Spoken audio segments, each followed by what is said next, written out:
What's up, everyone, and welcome to Season 1, Episode 14 of Director Spotlight. This is where we are going through the entire filmography of a different director. Season 1, Steven Spielberg. I'm your host, Nate. My co-hosts are Alex. Hello. And Evan. Hello. And on this episode, we are going to be covering one of the biggest movies, not just for Spielberg, but of all time. One of the most famous, popular movies that exists pretty much. And that's a little movie from 1993 called Jurassic Park. Now, before we get into the numbers and go over all the stuff we always go over, normally I'll say, okay, I'm not going to ask you if you've ever seen this movie, because I know everyone has. Matter of fact, me and Alex did a ranking on our show, so I know he's seen it. But so I'm just going to ask Evan, have you seen Jurassic Park more or less than Close Encounters of the Third Kind? More. This is the movie that my dad still makes fun of because this is when I became a collector. When they came out on VHS, my dad was going by the store on his way home to buy it, but I told him he has to buy 2 copies, one for me and one for the family, because I got tired of my brother taking the family copy to friend's house and then leaving it. And my dad hates it to this day that he started to buy 2 copies of the same movie, and he still makes fun of it. But this is the movie that started that all.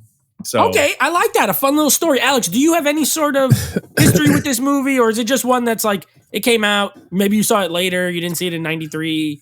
What's your relationship with it? I didn't see this movie in 93-ish. I know I didn't see this in the theater. I wish I did, but I didn't. I saw this more when it came out released. And the funny thing, fun fact, I wasn't too crazy about it, even when it came out. I was like, oh, all right. It was a pretty interesting movie. I wasn't too like goo gaga over it. But even still, when we did the rankings and stuff, yeah, I kind of felt the same way. Like even watching it over and over, and then I watched it again for this because my older son Aiden loves Jurassic Park. That's right, yeah. And his room is all Jurassic Parked out. He has the rug, the logo, the original logo on the floor. He has all the toys we get for him. So he's big into animals because of the film. But for myself, it's just something about this movie that I just can't pinpoint. And then I think I finally pinpointed it. And I wrote it down in my notes, which I think I would like to discuss with you guys. Yeah. Which is kind of funny. It's weird about it. But I know this is one of your favorites, though. Like, really one of your favorites. And this is my favorite movie of all time. Yeah. My number one. If I was making a top 10 list of favorite movies of all time, this takes the top spot. I saw this in 93. I was 6. So I saw it at the theater. I was scared. This was scary for a 6-year-old in the 90s. Now I feel like you could show a 6-year-old this and I don't know why they're different. They just see so much. I feel like they just see so much stuff that it's like they desensitize now. Yeah, but at the theater, I didn't watch most of it. I saw most of the movie buried in my mom's shoulder, scared, and then eventually I just went to sleep on purpose, not because I was tired. I was like, this movie's too intense for me. But it's one of those movies that, knowing that I was so scared as a kid, as I kept getting older, I was like, I want to watch that. Like, I need to see what was I so scared of. Yeah. And I saw it young enough still. So like this movie has the perfect blend of, I think it's legitimately amazing, and the nostalgia, where I watched it as a kid a lot of times. I feel like you need that for something to be like your favorite movie of all time. It's rare that you're like, oh, this movie came out in 2022 and it's my favorite movie of all time. I'm not saying it can't happen. Saying it's not that common. It's usually something that you saw as a kid and then still loved as an adult. This is that movie for me. I mean, there's a lot of movies from the 90s that I really love. The rest of my top 10 list is probably almost all 90s movies, but this one takes the cake. Yes, I absolutely love it. I got the shirt. I got 100 shirts. I got. Did you do the toys when you were a kid? Did you buy like the toys and? So I was not into Jurassic Park toys. I was into X-Men toys. I collected like hella X-Men action figures. So and turtles, obviously a lot of turtles. Yes. Yeah. So, but Jurassic Park, no, I wasn't too much into the toys, but everything else, clothing. I always wanted the Jeep. I still want the Jeep as an adult, like the Ford Explorer with the paint I had the lunchbox with the thermos, the plastics. That's what I took to school. Yeah, I love it. So I have a lot of Jurassic Park things now. I have a chessboard. Jurassic Park chess set where all the pieces are dinosaurs. Like, I love it. It's my favorite. So anyway, let's get into it. Because I'm interested to see what Alex has to say about it. And Evan, I literally have no idea your take on this movie. So I'll just go first after this, just so get it out the way, since I just spilled the beans that it's my favorite movie of all time. But I want to hear what you guys have to say. So this movie came out in 1993, a $63 million budget. Box office total currently $1.058 billion. So the first $1 billion movie that we have done here for Director Spotlight. This is with re-releases that it passed $1 billion. The initial box office total was in the 900 million range. So like it was close anyway, even on its. Was this one of those ones that lasted for months? Like we talked about, like Titanic or something like that? Yes, this was in the theater for a long time. And matter of fact, it was the number one movie of all time till Titanic came out 5 years later. So in 98, Titanic ended up surpassing it, but it was the highest grossing film of all time for 5 years. So this was a monster. I mean, he's had a lot of successes as we've seen. This was the biggest one to this point. This has the rare matching score on Rotten Tomatoes, 91% critics, 91% audience. It's exactly the same. So 91% of people like this movie in general. 3 Academy Award nominations, 3 Academy Award wins. It won everything it was nominated for. I will say, it was not nominated for Best Score, and that's a travesty. I have no idea how. Now, I do know John Williams won that year for another movie, which we'll be doing next, but still, they should have both been nominated because this is one of the most iconic movie scores of all time. Wasn't even nominated. But it did win 3. It was all technical stuff. Let's get into the little fun facts. Now, some of these, again, there was so much information that I just kind of had to pick a couple of things so we can just some background stuff, because I could have been here for 2 hours doing all this stuff. So this, of course, based on a novel by Michael Crichton. And before Crichton's novel was published, 4 different studios put in bids for the film rights. With the backing of Universal Pictures, Spielberg ended up acquiring the rights for $1.5 million. Wow. Crichton was hired for an additional $500,000 to adapt the novel for the screen. And then David Koepp, who ended up being the screenwriter for this, he wrote the final draft, which left out much of the novel's exposition and violence while making numerous changes to the characters. And in that front, from what I read, they swapped Tim and Lex. So in the book, Tim is the older brother, Lex is the little sister. Their ages are swapped. Also, Tim is the one that's into computer hacking. In the movie, they made it Lex, which not a big deal, but it's fine. The reason Spielberg did is he wanted to work with the Mazzello, who didn't get to be in Hook. And so he had to have it be the younger brother. So I think that's kind of cool that he was like, you know what? You didn't get this movie. We're going to do this for you. And also Hammond in the book, way more evil. In the movie, makes bad decisions, but is likable. In the book, he's like just a maniac, rich guy who's crazy. Oh, really? Yes. Oh, so that would have been that was interesting. another big character change. Yeah. Also, Ellie Sattler and Dr. Alan Grant, not a couple in the book, but a couple in the movie. So a couple changes like that. Those are some of the character changes that they made. But isn't that, that wasn't big, because honestly, it's not like they were a couple in like the first movie doesn't even, I mean, yeah, sure. I read that it was to add a slight romance. They didn't want to make it a big thing. Yeah. But making them a couple adds just a layer to it. And apparently Michael Crichton was okay with literally everything they did. So he was not like, why'd you do that? He liked it all. Now, Crichton was represented by agent from CAA. Spielberg, or that's Creative Artist Agency if you don't know, Spielberg recalled that the agency got a hold of it, and they, of course, encouraged a bidding war, even though Michael kind of promised me the book privately. Major studios, this part I think is interesting. Major studios bid for the film rights, each with a director in mind. So imagine this. You have a bidding war for this novel, all the big studios, and each one has a director. Like, we want to do it with this guy. So here are the names and the studios. Oh, wow. Okay. Yes, Warner Brothers, they wanted it, and they were going to have Tim Burton direct the film. No. So Warner Brothers, Tim Burton. Columbia Pictures wanted the film, and they had Richard Donner attached. I could see that as their director. Yeah. 20th Century Fox went with Joe Dante. who of course did Gremlins. I mean, he worked with Amblin before. Gremlins. I can see that. Small Soldiers. Yeah, I can see he's that. a creative guy. He's not like out of the realm of possibility. Ultimately, Crichton spoke with each director and ended up endorsing Spielberg as the most likely candidate to get the film actually made, noting it would be a very difficult picture and calling Spielberg arguably the most experienced and most successful director of these kinds of movies. Universal Pictures, who was backing Spielberg as the director, ended up acquiring the rights in 1990. So I thought that was kind of cool. Universal, each studio hitched their wagon to a different director, and those are all big names. Spielberg and Universal. Can I ask you a question, you guys? Yes. Do you think during those conversations, Steven Spielberg must have been like, I have my friend George Lucas that can help out with the special effects? I mean, I'm being honest. Yes. Nate is laughing, but I don't think he did that. I think they knew that. I think they were probably like. I think they did. I think if he goes, I think Spielberg goes, if you want this, these dinosaurs are going to be hard.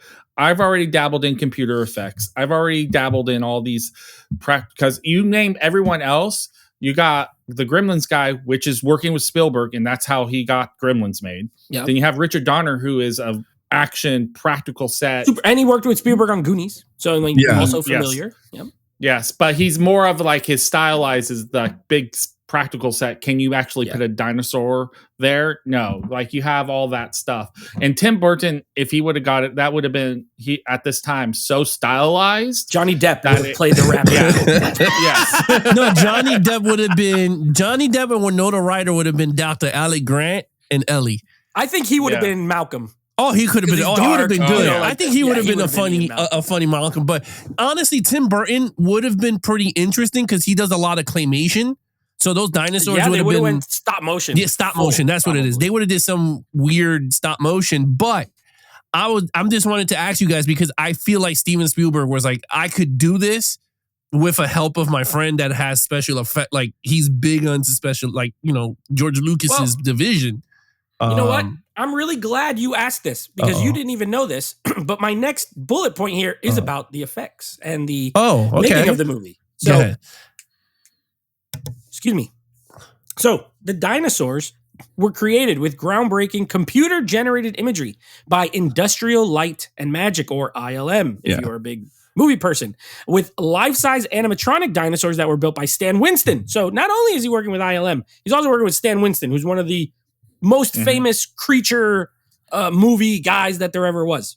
Now, to showcase the film's sound design, which included a mixture of various animal noises for the dinosaurs, Spielberg invested in the creation of DTS, a company specializing in digital surround sound formats. So, DTS, not even really a thing before this. He's like, we need it. I'm going to invest. It's just funny that, now that company is very common. You look at all your Blu-ray discs and your DTS audio. Dolby, DTS. So he invested in DTS. So I think that's interesting. ILM, but ILM was not George Lucas. It was Lucas, right? Did he? It was George Lucas. Right after this, right at this time, it's being sold. Yeah. Where Pixar is being bought by Steve Jobs and Toy Story is being made, but they're still kind of coax. Like the computer, is still being there. Yeah. Got it. Okay, so I mean that's what I mean. I don't think he necessarily had to like name drop, but they knew he'd be able to do it probably. Is this the movie that George Lucas took over to finish the movie while he did Schindler's List? Was it this one? No. So what happened with that was not that he took it over or anything. He might have helped oversee. Spielberg was still overseeing post-production in Poland when he was filming Schindler's List. So I mean, that's what I mean. He was still overseeing it, but I'm sure Lucas was probably involved and helping, but he didn't necessarily like take it over or anything. It didn't really say anything about that. It's not saying it's not true. I didn't see it, but also, again, there was like pages and pages of information. I just had to kind of find highlights. I think George Lucas at the time, because it's his company, was in some of the decisions, and George Lucas and Steven Spielberg were saying so. There's George Lucas's decisions go uncredited on like design of the dinosaurs and the stuff effects like that. and stuff. So here it is. I pulled it up. It says, no, George Lucas did not direct Jurassic Park, but he did help Steven Spielberg finish the film's post-production. Spielberg was shooting Schindler's List in Poland and needed assistance with the final editing and sound mixing and visual effects for Jurassic Park. So he called Lucas to oversee the process in California. So while Spielberg filmed Schindler's List, Lucas supervised the post-production work for Jurassic Park, ensuring the film was completed on time for its release.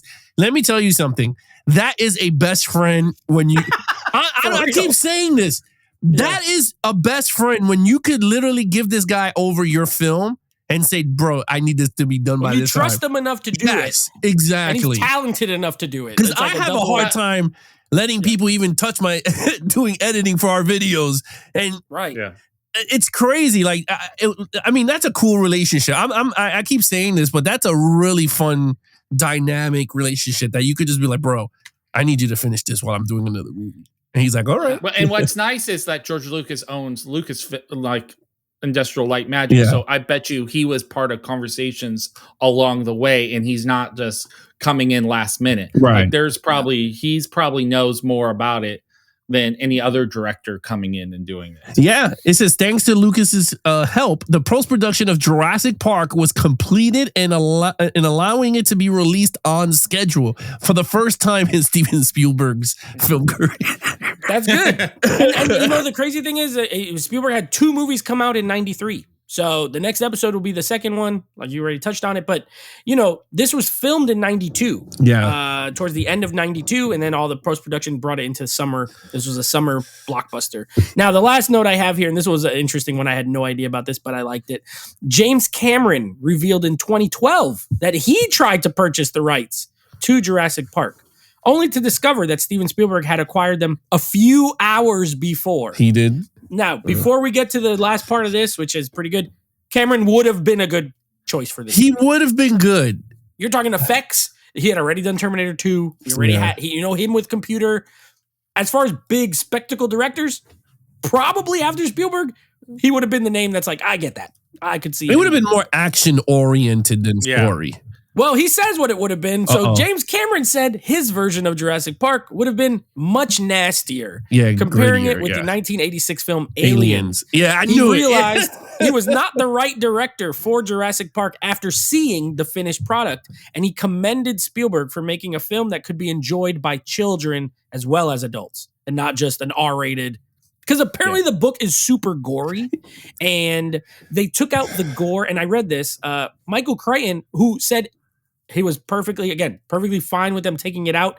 He said, my book needed the gore so that readers can take the dinosaurs seriously. But he's like, when you're watching a movie, you just need to see it. You don't need to see it eat a person to know that thing can eat a person. So he's like understanding the different mediums.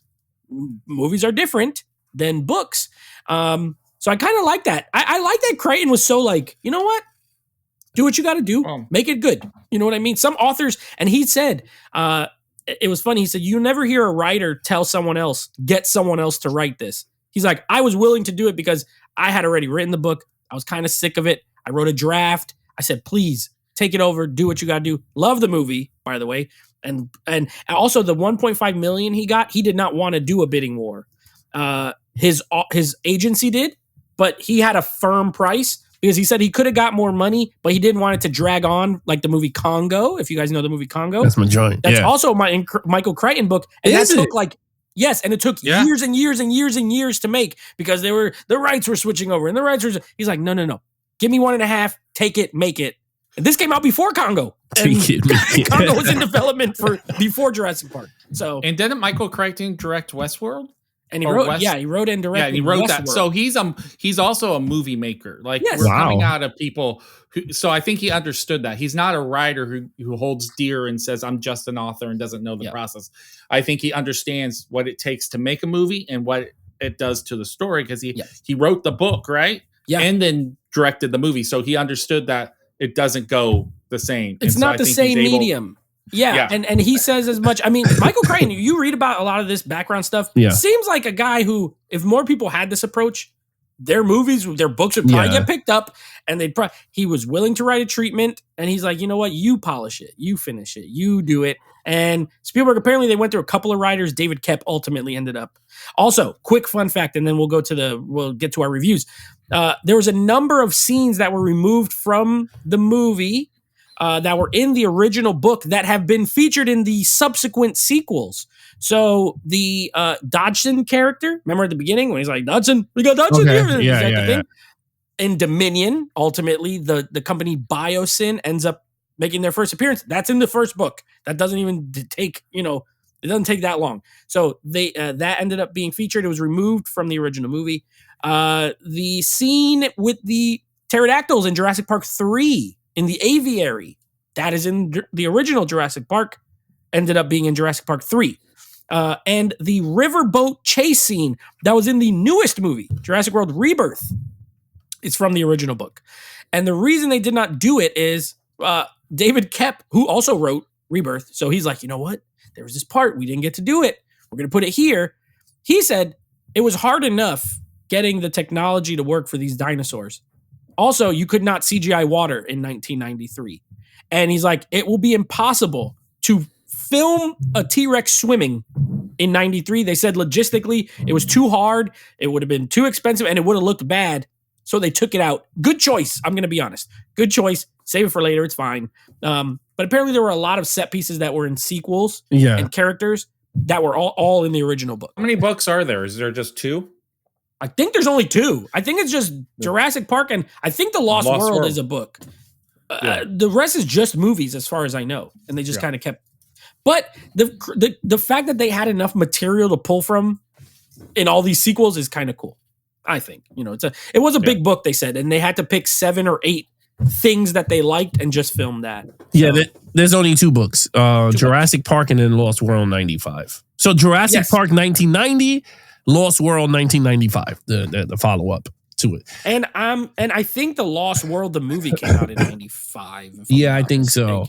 Which means I think because they already did this, Spielberg probably was already in the know. Like the book didn't even come out yet. He was already like, look, we're making a sequel. We'll make a sequel. Yeah. Which we'll get to later. So anyway, all that was a fun behind the scenes, a lot of information. You could get more into the technical aspects and all the dinosaur, whatever. Let's talk about the movie. Again, I'm going to go first just so I could get it out the way. Okay. Favorite movie of all time. That being said, let's talk about why. So to me, I feel like this is I think it is a perfect movie. I have no notes. There's nothing in it that I would be like, oh, I feel like they should take that out or they should have changed. Nope, nothing. To me, it's a flawless movie. But I think also for what it's trying to be, it is the perfect version of that. For example, a summer blockbuster. This is it. It has spectacle. It has characters, interesting characters, good characters that you can either root for or root against, like Gennaro, the stupid lawyer. You cannot wait for that guy to die. Great. Hammond, who's kind of like, you sympathize with him at the same time. It's like, why? You made a lot of bad choices here. You have Dennis Nedry, who is like is getting bought out by this other group you want him to die, but then you have the kids and you want them to live. So I think it has a great mix of characters. They're all different. They're all unique. They're all interesting. I think there was perfect casting. Like, I know we just said if Tim Burton did it, Johnny Depp would probably play Ian Malcolm, and I could see it, but I mean, listen, what's his guy's name? Jeff Goldblum is that is his most iconic role to this day. You think Jeff Goldblum, you think him laying there with the shirt open, injured, sexy Jeff Goldblum when he was laying on the thing after the T-Rex attack, the sunglasses, the leather jackets, perfect choice. Sam Neill was not a big star when this movie came out. He was an actor. He was in movies, but he wasn't like an A-list guy. And he was never an A-list guy after this movie either. But this was by far his biggest movie and a great actor, I think, for the role. Laura Dern, another one who, she's a second generation actor. Obviously, Bruce Dern's her dad, but a great choice as well. David Attenborough as John Hammond. Perfect. The kids, I get perfect casting. The effects are incredible. Even watching this now, the animatronic dinosaurs look fantastic. because they're real, right? Because they're filmed, you shot it, it's in a camera, it's there. The CGI looks dated. Sure. Yeah. I'm not saying it doesn't. But it also still looks good. I mean, considering this movie's, 32 years old? 32? That CGI still looks good enough. It looks passable. The raptor scene, they look like they're like superimposed over the image. The T-Rex when he chases the car. Okay, I get it. It's fine. Whatever. Doesn't matter though. It's impressive you have to always watch things with the time it was made in context.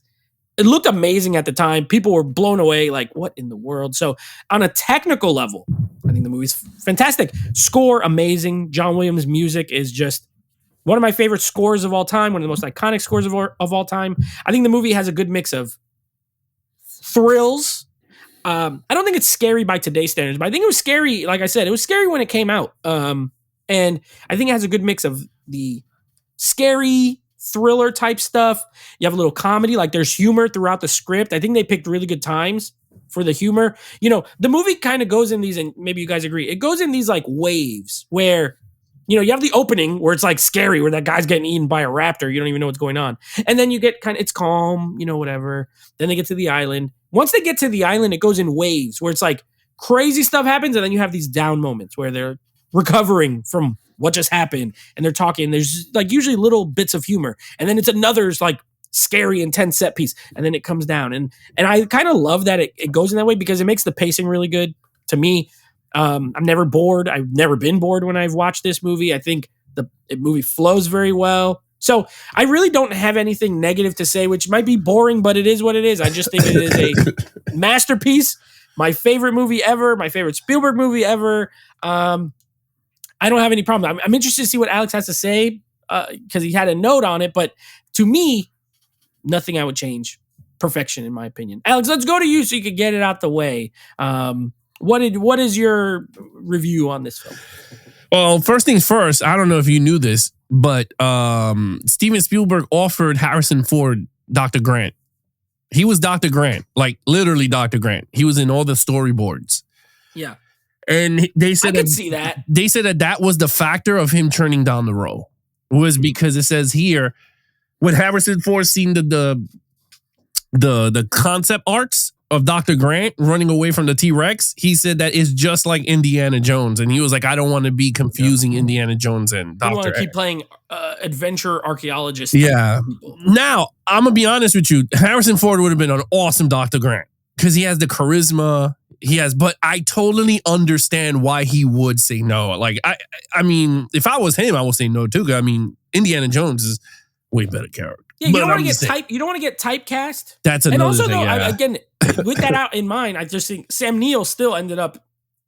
He was the second choice. He was the second choice. It went to him. But the second and be right. Yeah, I mean, but the first choice was Harrison Ford, which wasn't wrong. Like, I don't think it was wrong, but I can see why he turned it down. I mean, and Harrison Ford goes on at this time to do Jack Ryan, right? Yes. Yeah. Yes. So I think that's a better choice for him. Yeah. I feel like everyone kind of made out. Yeah. Well, yes. Everyone made the right decision. I think he had the script for Jurassic Park and then the script for Jack Ryan and went, I done this already. Let's do something new. You should have found the script for Indiana Jones and the Haunted Mansion. Oh my God, that was so funny. The Haunted Mansion. Okay, so what do I think of the movie? While it is a good movie, it's a great movie, a phenomenal film.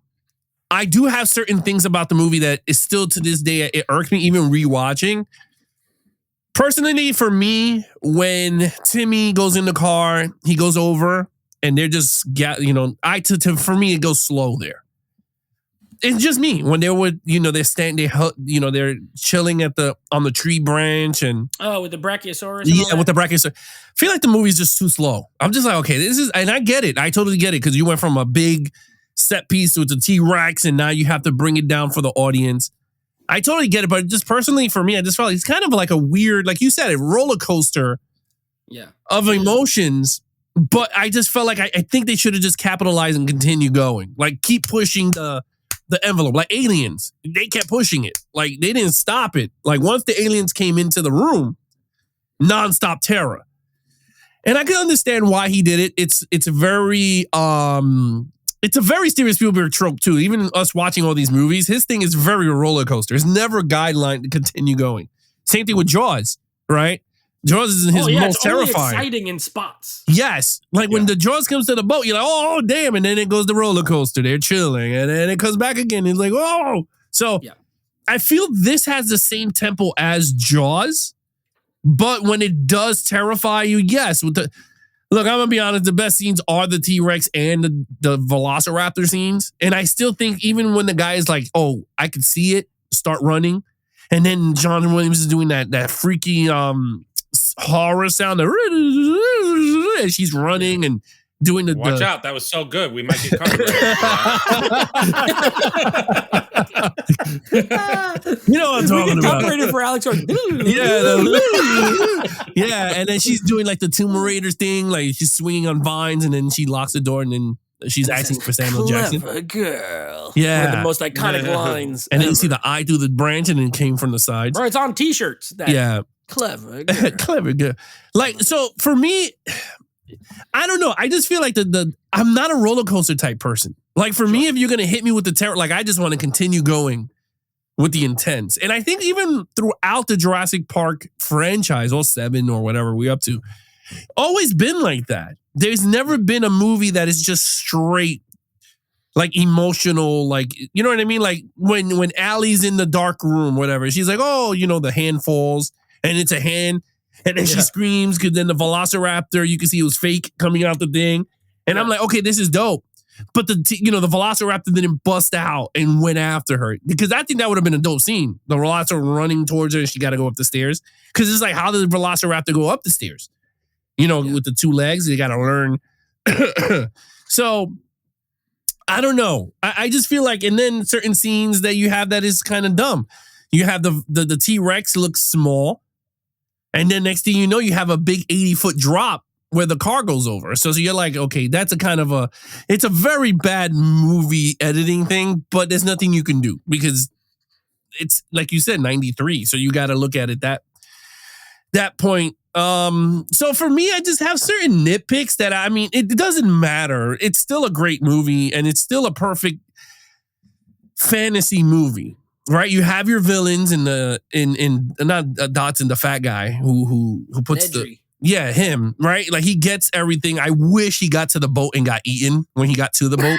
It would have been so much funnier. Or the boat leaves, you know what I mean? And then he turns around and the thing is there waiting and it goes and it jumps on him and he goes in the water or something. Because I always wanted to see that. And that's one thing my wife said. She goes, wait a minute. If the boat was really down, like he needed the car, he could have just walked towards the boat. The docks was literally right there. You saw the ding. I was like, he didn't need that. He could have just walked. But one thing I did love about the movie, I'll say this, is the terrifying. It reminded me of Aliens. Was the Velociraptor scene. The T-Rex scene is the best, I think, the best reveal of a dinosaur coming on screen. Especially when he screams and you see Dr. Malcolm. I love that when he goes because his breath is so hot. Yeah, the fact that they can add little humor bits in that like scary, intense scene, you know. I agree. He's like, yeah. Oh, when he was like, he goes, oh, you think the kid's scared? He goes, I didn't say that. He's the one that was scared. Yeah, I didn't say I was scared. Yeah, that was so funny. He was like, but that sequence to me is the best part of the movie. I mean, yes, the Velociraptor stuff, whatever. Which I always like later in the movies when they show more Velociraptor, I think it got better. Because you got to see them in action. Them chasing Timmy into the kitchen, I wasn't too crazy with, but the T-Rex scene is the best scene. I mean, especially when you see it from the car point of view, when the lines break and and you're like, oh shit. And then you see the first step and their faces is like, oh damn. My only gripe, and I don't know if you guys had that, it was the stupid girl with the flashlight. I didn't understand that. Why did you get the flashlight? Like, I didn't get it. I didn't understand. What do you mean? What do you mean? You don't get it? Huh? Why would you grab a flashlight in the middle of the dark when all the lights go off? Knowing, so I mean, it's just like a pet. Like if you get a laser and you move a laser, you know they're gonna track yourself to it. So like, what is the light going to do besides attracting this big ass dinosaur to attack you? She's a kid that doesn't think and goes into natural instinct is that it's dark and she's going to grab the light. She's like She's not a scientist. 11 years She's not old. thinking. Yeah, I can't apply like adult logic to kids. No. First I of all, mean, I you guess can't. But second of all, Timmy's the one was like, "What are you doing?" Like he was the one. yeah, because he knew But he dinosaurs. has the knowledge. Right, Yeah, because he read all the books. She's like a computer nerd. She don't care about no dinosaurs. She's scared. She's like, I can't see what what's out there. And I'm gonna agree with you, Alex, though, because I forgot to mention this. The T-Rex scene in this movie is my favorite movie scene of all time. Yeah. I think it is perfection from the moment where the cars stop and it's raining. Even the dialogue where they're talking, where he's like, "Are you guys a thing? Are you a couple?" And he's like, "Yeah." Like they're talking. You got the lawyer in the other car. The kids are, and then the water it vibrates, like the way it's shot. And then they're like, "What is that?" And that stupid guy's like, "Maybe it's the power." Trying to like, that idiot. I can't stand him. And then you get where's the goat? And then the leg falls on the car, and it's like, what is going on? Like everything about that scene. The guy getting eaten off the toilet, the T-Rex chasing that, like the car getting crushed. I think it is the greatest movie scene of all time, in my opinion. Just in a movie like this, let me stop because someone's gonna say some monologue and some drama. I'm talking like summer blockbuster, big budget filmmaking. I think it's my favorite scene of all time. Yeah, but you gotta say because I know you were talking about botchy like CGI or whatever.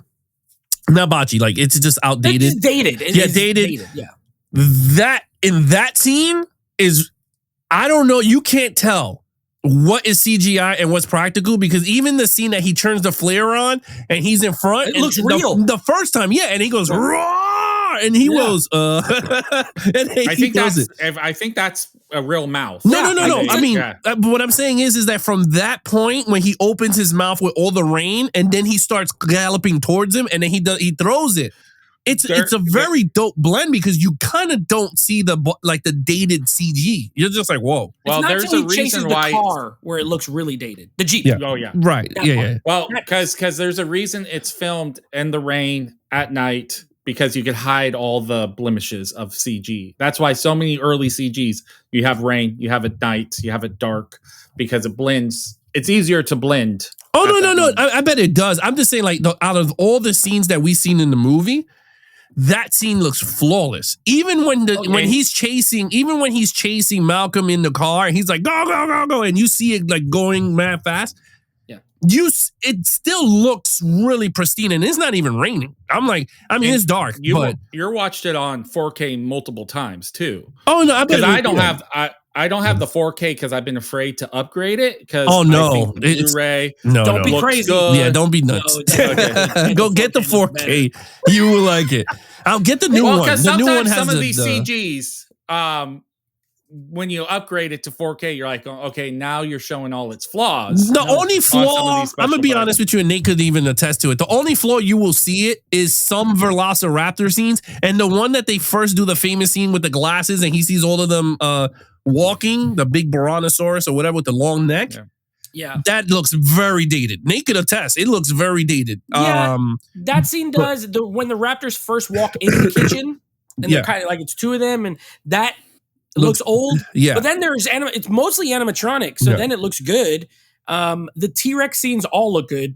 Yeah, like they do. The one where he's chasing the Jeep looks a little old. The Gallimimus scene, that looks pretty good because they're moving fast, but it looks like 93. Yeah, CGI, and the ending scene does look dated when he busts in to save them with the Velociraptor jumping on them, and then he goes raw, and then they run through the door, and then they go to the helicopter.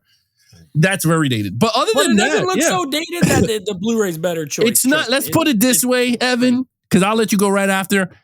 You should get it. It's not the Mummy Returns CG. That's really bad. Like, honestly, you should pick up the 4K. I think you will really like it. It's a very they color graded it too, the new ones. So yeah, plus all the I watched your review, your last review of it. I was like, okay, you will like it. The new 4K, the Dolby Vision one, they color graded it, and it looks way better with the new color grade. But anyway, that's your choice. But yeah, you could go. I think it's great. Just get it. Yeah. I mean, if you like this movie, I don't even know you like this. Evan, what are your thoughts on Jurassic Park? I'm going to start off by saying that I think I saw this at 10. I saw it opening weekend. We saw it with my youth group. Like everyone, it was a big deal. And I think from this point on, I'm just going to talk about the theater experience right now. I think I've been chasing that theater experience ever since, because this was a movie where people left with popcorn still in their bucket because you stopped eating. You stopped eating and you started watching. You get what I'm saying? Yeah. Like, it was such a fun experience in the theater that I've been chasing it since I was 10, because I was like going, everyone's making the same reactions at the same time. You know, the whole beautifulness of watching a movie in the theater. This was it. I like the raptor scene when they're in the kitchen. Yeah. Because I just remember the sound that everyone made when he hits the wall, and because it's the reflection, was a sigh of relief. Like, everyone was so tense. Like, what's going to happen? Are they going to finally eat the kids? Because we've seen some people get eaten. Because remember, that happened right after our hero, the guy who was supposed to save the day. He knows how to use the shotguns. He got eaten, right? Yeah. The Indiana hunter Jones guy. the hunter guy. When he got eaten, you're like, okay, everyone's game now. Because everyone else before that were kind of the bad guys, like you that were eaten before that. No one else was truly or not a main character. So having the hunter be eaten, we're like, okay. I just remember thinking, anyone could get eaten now. If we're going to kill that guy off, anyone could be eaten. So I just loved it as a kid. And talk about rewatching it over and over again. Now, as I've gotten older, I remember I think a group of us were watching it. A person in our friend group has never seen it, and we were watching it. And that's when we started to notice the drop, the T-Rex going, where did the car go? Like, how did the car, like, all of a sudden we started asking those questions. Like, when she swings from the vine, you see the pole. Yeah. Right. You see that pole right there in that vine. Like, why is that there? Like, you start noticing the little stuff that you're like but can I still enjoy it? Yes, I love it. My kid loved it. My son started to watch it right when Jurassic World came out, the first one. Okay. And so he's big. He's more into Owen. That's his Jurassic Park movies. Those three.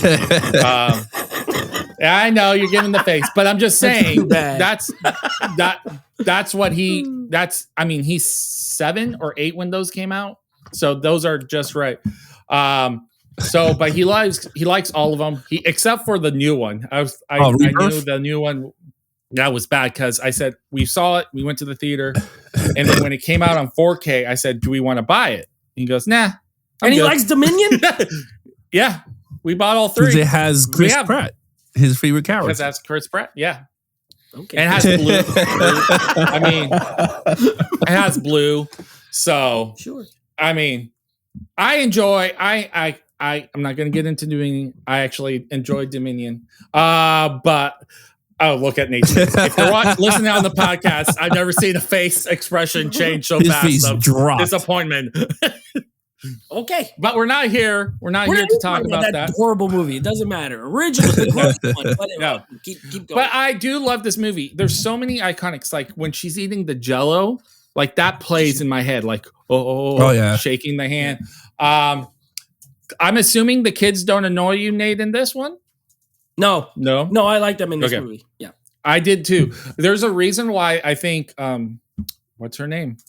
She actually goes on to do some really other movies. Like all these kids make other movies and do really well about that. So I think Nate talked about everyone's cast correctly. I think the music is such a driving factor. I think if you get anyone else but John Williams to direct this, to score this movie does not have as big of an impact. I know we love to talk about Steven Spielberg, and I know we talked about John Williams, but this is a John Williams movie, in my opinion. When you're leaving that island in that helicopter and you have that song playing, you have so many emotions that you can't get from just a movie. In the sense that music drives this movie. We had a great rendition from Alex earlier of the reason why. Oh yeah. Is that the one? You know, they played the movie with the live orchestra here. Did you do that? I was not here. So it was on my birthday this year, and I was in Indianapolis to go see Royal Rumble. You don't know how mad I was that I couldn't split my body in two, be in two places at one time. Well, it's funny. I was pissed off. We went to the orchestra thing, and in that theater, they're doing Harry Potter in March of 2026. We have that coming in January. So I'm thinking I might do it because since that's a John Williams score, I was like, I think I want to do that. I would say my one disappointment is, as I keep watching it, is the payoff of the bad, like the company that's in competition with them. Like all these, it's just like it. We just get a little piece. You're stealing the embryos. You're still like, I wish that story was a little bit fleshed out because we don't really get that story again until World. Do we? Because Lost World, like that whole Engine. Are you talking about Engine or Biosyn? Biosyn. Yeah, they don't even really touch on it literally till the end. Yeah, till the end. Dominion is the first time you even hear the name Biosyn. Then Jensen is the one that's in like all of them. Engine. Because then you start getting the other stories of like while you're going. So I just wish there's a couple fleshed out storylines that could play out better. Because I feel like because you get sequels and you kind of when you're watching it, it's hard to watch it in the confines of just that movie now. Yeah. That you're like going, oh, we don't get these answers. We don't know what happens to that. I think every death is perfect in the sense of like guy is perfect. You know, guy sitting on the toilet getting eaten. I mean, how not? The guy I actually like the guy in the car in the whatever the Dilophosaurus. Yeah. And the splitting on him and just eating him. I mean, he deserved that so badly. He had a funny thing too. He was like, "Here's a stick, stupid." He's a stick. Yeah. He goes, "No wonder why you." It's a stick. He said, "No wonder why you instinct." And then he got eaten. That was funny. And then he makes in the car.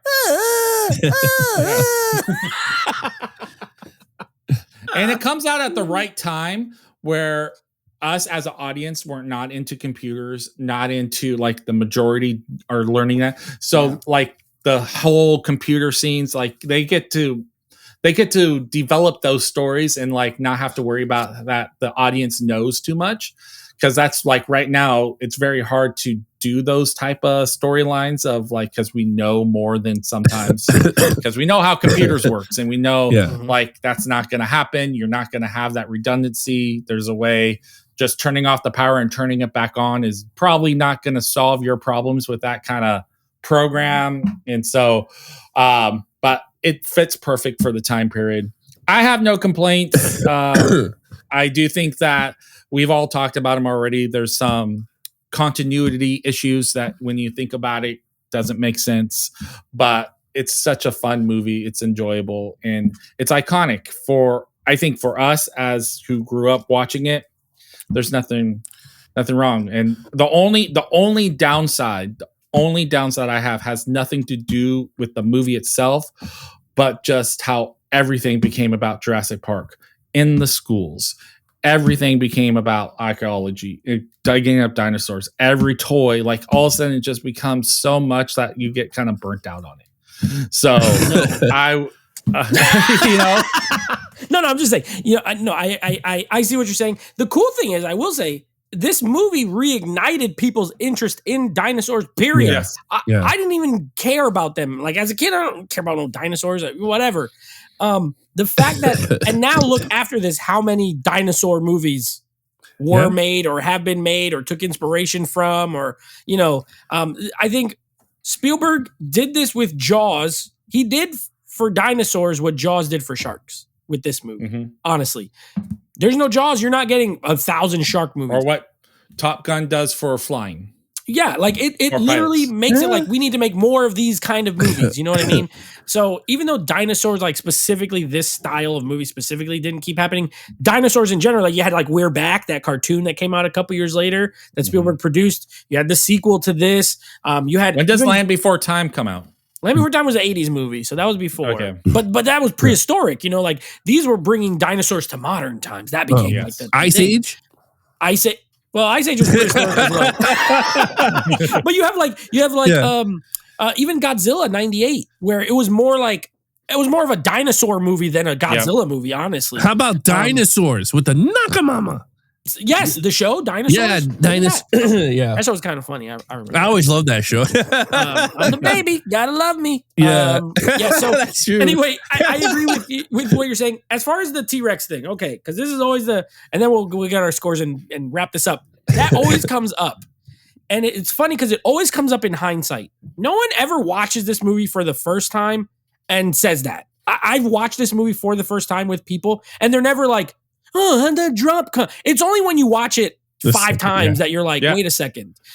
Which I think is brilliant in a way because the scene is so engrossing that you are not thinking like that, you know? And that's, I think, I tend to, when I watch movies, I tend to let them happen rather than thinking like, how did they do that? How did they? Some people are like that. Some people are like overly analytical of like filmmaking. Like, oh, this is special effects and this is not real. Okay, whatever. I'm watching a fantasy story, like Alex said. This is sci-fi. This is fantasy. This is not real. So I did see someone draw a map of how that could work. It was kind of funny. It was like where the T-Rex paddock, there's a line. Literally, he comes out and then kind of goes around, and then there's the cliff, and then so it could work, but they don't explain that in the movie. So you kind of have to go with, no, it just looks like he walked on air and then walked out. I think Spielberg was going for dramatic effect over logistics. You know what I mean? Like, this scene is awesome. We're gonna do it. And so I think it works because, again, if you don't really notice it the first time, it's after you watch it a few times. Because I did the same thing. Even when I was like, I think I was like a teenager, I was like, wait a second. How'd that thing? I still love the scene, but like, how'd that work? I don't think that works. Look, you know what I call it when I see those scenes and people are like complaining about it. I'm not complaining about it. It's just in the movie. And you're right. When you watch it multiple times, you find the flaws. And Evan said it. It's movie magic. At the end of the day, that's what you're going to find in the movie magic. But what I call it the Godzilla effect. Because Godzilla is mass small and he's walking in an ocean that's deep. How? Yeah, his head sticks out. Yeah. But I mean, he's literally walking on water. Like, so at the end of the day, like Nate said it the best, it's a fantasy film. There's no real dinosaurs. True. So what? Yeah. What? Sorry, man. you also have to think, like, how did the next scene make you feel? Yeah. Was it thrilling? Were you? Then who cares? Then who cares if the thing was walking there? The cable, when the cars come, that's like one of the most suspenseful scenes when they're swinging and the car keeps coming. If the floor is there, you can't even do that scene. So, like, to me, I'd rather have it like how it is. Than to be like, well, there's no floor. Yeah, but it looks like a dog, right? It looks like a dog playing with a toy. He's slapping it, chewing the tire. Yeah, and then he's slapping it towards the edge, and then he puts it on the edge, and he knows he's gonna knock it over. So I mean, I don't care. At the end of the day, it's one of the best scenes, like you said, in Hollywood. It's one of the best scenes, but it is like it's so common. So I think I'm glad you brought it up because that is like a common thing where people. But if it's your first time watching it, usually you don't think about it. No. Yeah, no. I was going to say that. Like I said, I didn't realize it until like 14, 15. That's like 5 years of me watching it before I started nitpicking it apart. So the movie works as is. You don't need to change it. Yeah. And it's suspenseful in watching it. And watching it with a group. This is one of those movies, like I said, if you get to watch it with someone's first time. It's a great group movie for sure. Oh, it's still a great group. And just watching it. And for us, it's like we watch it. I get a couple of friends that remember it from childhood and watching it. It still holds up. Because not everybody does that. Like some people don't like watching E.T. as an adult. They loved it as a kid, but they don't watch it. But this is a movie that seems to hold on to watching it forever. No, I get it. It crosses age. It's PG-13. Yeah. It's adults and kids. You don't have to be one or the other to. That's my question if I ever meet Steven Spielberg. He'll be like, hey, what question do you have? Why is there a 50-foot drop when a T-Rex? What was he's going to draw you a map. He's going to draw you a map of how it works. Well, let me tell you something there, Alex. I bet you they had the conversations because I've seen like behind the scenes and them choosing and they have that discussion going, okay, we're doing this, but I know the audience is going to ask this. What do we do? And then here's our kind of reason why. and how we make that happen. So they might have an answer technically. We just they might. Oh, you know what he's gonna say is, "Who gives a crap?" He goes, "Did you enjoy the movie? Did you watch it? All right then. Did it already make $1 billion? All right then. Cool. All right. For me, this is a 10 out of 10. Obviously, 10 out of 10 movie. I don't. I think I've given 2. You gave a lot of 10s out of 10s, bro. I've only given 2, I believe. You get 3. Raiders, this, and Jaws. That's it. So far, for me. So 10 out of 10 for me. Alex, what do you give? You didn't give Last Crusade 10? No, he gave it a 9.2 or something like. No, 9.5. I think I gave it a. Yeah, it's one of those. I gave Hook a 9.5. I think I gave Last Crusade a 9. Yeah. What do you give this one? It's hard for me because it's like I could go easy and give it a 10, but there are certain things in the movie that I'm just like Evan said the best. They needed a villain that he doesn't need to be in the screen, but they could have showed like the guy from Engine from the other side of the world going, when we get those vials of dinosaur, we could do this and expand on this and do this, save cures. Or there's no true villain here. It's pretty dinosaurs.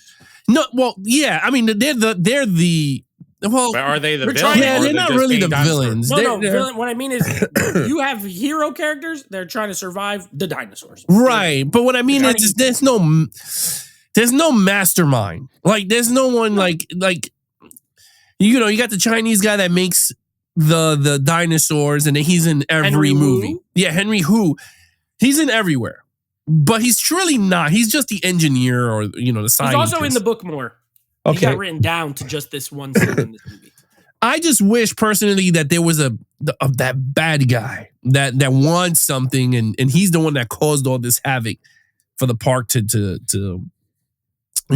do. Anyway, in my son's sake, for my sons, I'm going to give it a 10.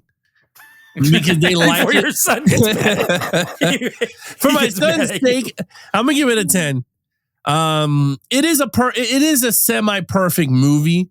I mean, if you nitpick galore, then I bet you'll find a lot of stuff that you're not gonna like. But I mean, I'll give it a 10. It is the best one out of the entire series. It's not even close. This should not even be a franchise. I wish it was just one movie, but it should be like Jaws 1 and just leave it. Leave it. I don't know what, and I don't even hate. Well, whatever. We'll talk about it later. But it should be one movie. Okay, 10 for me, 10 for you. Evan, what do you give this one? Well, I was gonna go on Alex's side and maybe go with my. I was like going because originally I've written down 10, but he's making my point. I'm like going, I because I agree with Alex. You have that scene with the vials. You could have had John Hammond. Possibly mentioned, hey, we might have a spy in our midst. We might have someone being a double agent. Something that could have been driving that a little bit more, and it doesn't. But as a kid who watched it, who did it, I'm gonna probably end up with a 10. It's a 10. Oh, you know what would have been the dope? Right score, Nate. You know what? You know what's crazy? What would have been dope? Instead of having Harrison Ford as Dr. Grant, Harrison Ford should have been the CEO of XGen. Or whatever. Engine? Like the main thing? Yeah, like he's the CEO. Like he's the one that wants to take down John Hammond. Like they were friends or whatever, and they didn't see eye to eye. And he's like, I'm going to take your shit. Yeah. You know what? You know what's that funny? That was so funny. Your guys' gripe with that, like none of it, I don't even care. Me personally, like it doesn't matter to me because if there's no sequels, like if there is no franchise, none of that even matters in the context of this movie anyway. Right. The theme of the movie is a theme park gone wrong. Yeah. People trying to do things they shouldn't do. And there's enough in this that I don't need like other stuff of like corporate, because once you get to corporate greed and corporate, that's what the sequels do. And that's why I don't love them as much. Because you're getting into all this kind of stuff. Like, you get it enough with Hammond thinking that this is a good idea, even though it's probably not. Nedry's enough of a bad guy that what he's trying to sell to that gets the corporate thing in there. I kind of like that this is just a scary adventure movie where things go wrong and they have to survive. It's a survival movie. And so to me, like adding that other stuff doesn't add to the movie. That's why I would still give it a 10. Like I don't need more of a villain. I don't need more of a science. Like who cares? It doesn't matter. The movie's perfect to me. Well, as a standalone, yes. But if you're gonna branch I off can't into score this movie on the sequels. No, I know that. But what I'm saying is, as a standalone, yes. But if you're gonna branch it out into I'm just saying, if they go into a franchise, right, multiple movies, and I'm not even including Lost or like what it is now. I'm just saying, if you introduce a character like, a CEO that John Hammond battled with, like you can see them as friends or whatever, and they didn't see eye to eye, like what's his name? The one that cloned his granddaughter and all. Oh my God! In the that fifth stupid, one? yeah, like something that's like really John that. Hammond's old friend who you never heard of ever. Exactly. And all of a sudden got a best friend. That's what I'm saying. So like someone like that was like he could tell a story like when she's eating ice cream, some stupid story like I had a friend and we had the same idea, but we saw. I think two different things. Yeah, I think though the movie was made with the intention of being one movie. So to do all that leaves threads, right? And you don't really want that if you're not necessarily planning, because The Lost World, Crichton, it didn't write it till 5 years after the first book. He didn't write it till after this movie came out. So like there was no sequel to this when it was made. It wasn't already 2 books. Right. So it's like, I like the approach of let's make one good movie and then, whatever. And that's what they did. They didn't make it thinking we're going to make 3, 4, 5, 7 movies. But you did say that they cut the book down quite a bit and they left a lot of it out. And I'm just saying, I think that's part of the story that might have been left out. That could have been either. Well, yes, because I don't need it, and all that is in the book. Oh, okay. Yeah. So I might have been, what I'm saying is I don't know if I needed that much, but I like the death. So it's back and forth. So this is one of those things that happens when you critique a movie, right? Not so much as watching it. And that's why when I do a 10, like if we're just talking about it, you say, how do I think about Jurassic Park? I love it. I'm never going to say, oh, I wish there was more bad guys. I'm only doing that here on this podcast. Of course. I love that. Hey, critiques are great. I don't have that critique, but you guys do. And that's cool. I love it. It's great. But we all gave it a 10, which is the correct score. A 30 out of 30 for Jurassic Park. Anyway, all jokes aside, can't wait to talk about the sequel because that's the next story. No, it's not the next one. It's a 2 movies from now, I think. So the next episode 15, which will be coming out next week, will be Evan, the first time watch. I know, and I'll bring it up again on that episode. But I know first time watch for you. We'll be covering 1993 again, a 2 movie year for Spielberg. Schindler's List, which is as far as that year goes, and we'll get to it when we get to those numbers and everything, but like the Academy Award, all that didn't get for this movie, Schindler's List, God, all of them. So that's kind of why that one ate this one as far as like, because I feel like if Schindler's List didn't come out, this would have got nominated for more Oscars. Schindler's List, the T-Rex of the Academy Awards? Correct. Yes. It would have gotten, like Spielberg would have got Best Director for this, Williams would have got Best Score for this, but they had another movie that was, you'll see, Evan. You'll see. It's a tough movie, but I'm looking forward to talking about it. I don't think I've ever reviewed. I might have reviewed it on my old podcast before, but I've never really talked too in depth about that movie. So that's going to be the next episode. Of course, if you are not already, please consider subscribing to the channel if you're enjoying these Director Spotlight videos, as well as Alex's 4K reviews and our live streams. Please consider subscribing if you're not already. Give us a thumbs up down below. And leave us a comment. Do you love Jurassic Park? Are you like our buddy Harrison, who's a maniac and thinks Jurassic World is better than Jurassic Park? Let us know in the comments down below. I will not reply. I promise. I will not get mad if you hate this movie. But let us know. We are interested. And of course, hype the video. It helps the video get seen by more people. And that's it. So until next time, everybody, be awesome to each other and geek out.